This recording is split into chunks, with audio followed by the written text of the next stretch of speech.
TIFA has released a report as far as party popularity is concerned. But in this segment, I want us to talk about ODM party, that TIFA has released a report about it.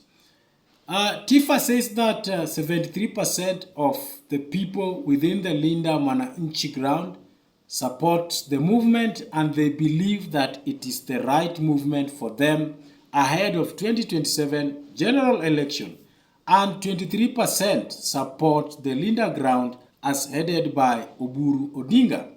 What does it mean for ODM in this 2027 general elections? Because remember, ODM is supporting President William Ruto's re-election, and especially the faction that is headed by Gladys Wanga and Oburu Odinga.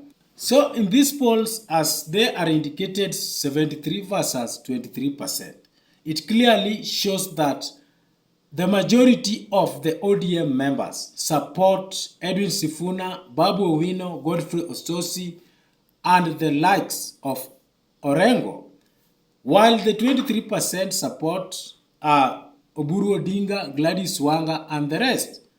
President William Ruto's re-election is in jeopardy if he is backing fully for the support from Oburu Odinga and his faction.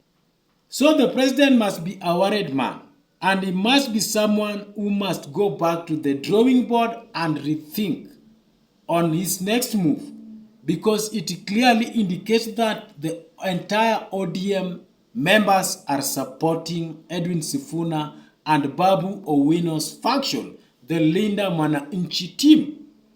What does it mean to the ruling government or the Kenya Kwanza government? It is simple. It clearly shows that this thing is done and dusted, and the government of President William Ruto is a one-term government. If they are banking majorly about ODM thing. And when I talk about ODM, remember ODM is one of the prominent parties. It is a leading party in this country. It has been there for decades or for centuries, and it has been there for many years. Therefore, it represents the will of the people of the Republic of Kenya. We have ODM presence in Nyanza, Western, Rift Valley, Central, Coastal region, Northeastern, Eastern region, and the entire country is represented by ODM. So when TIFA says that 73% of the ODM members prefer Linda Mwananchi faction, it is a clear indication that the ODM majority members, they are not within the broad-based government, and they don't support the re-election of President William Ruto as the 6th president of this republic.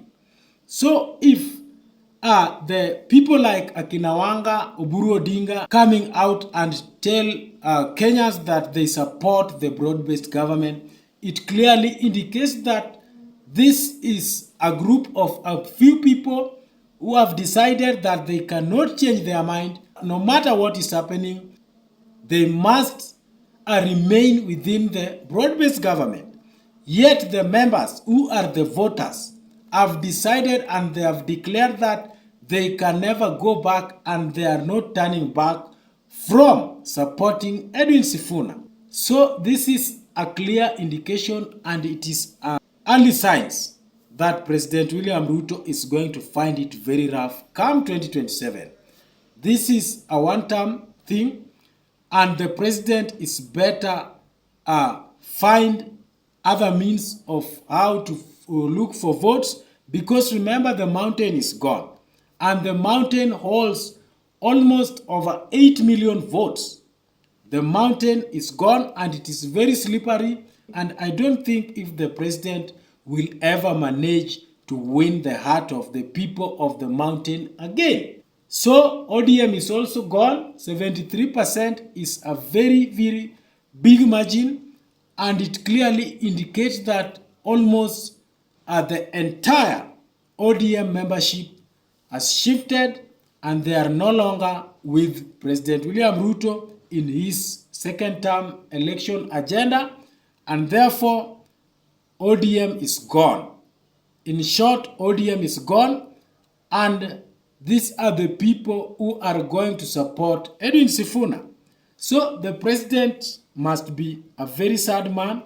He must call for an urgent meeting and discuss these polls. These polls were done between May 2nd and 11th, immediately after the Linda Mwananchi faction gained momentum. It clearly represents the will and the opinion of Kenyans as far as what they want ahead of 2027 general election. So, to me, this sits well with Edwin Sifuna and his faction. So, he only needs to put in more effort and input in order to ensure that even the 23% that has remained in the Linda Ground faction crosses over to the Linda Mwananchi faction and they make 100% Linda Mwananchi faction to be strong enough. So therefore, ladies and gentlemen, this clearly indicates that these elections, they are going to be tough and the president must prepare himself to concede in case he loses these elections, because the signs are there and the people of Kenya are charged and they have made up their mind. They are not turning back, they are not relenting, and they have made up a decision to make President William Ruto a one-term president. And you know the reasons as to why Kenyans want President William Ruto out of office. You and I knows very well the reasons as to why we want President William Ruto to come out of the office. So therefore, what can you say about TIFA's report with the 73% of Linda Mwananchi faction as supporting Edwin Sifuna and his team? So ladies and gentlemen, as you give in your opinion, as you give in your thought about this issue, do you think this is the true picture as far as the Kenyans are concerned with the Linda Mwananchi faction? Leave in your comment, and please, if this is your first time, subscribe to our channel and give this video a thumbs up. Otherwise, see you in the next video.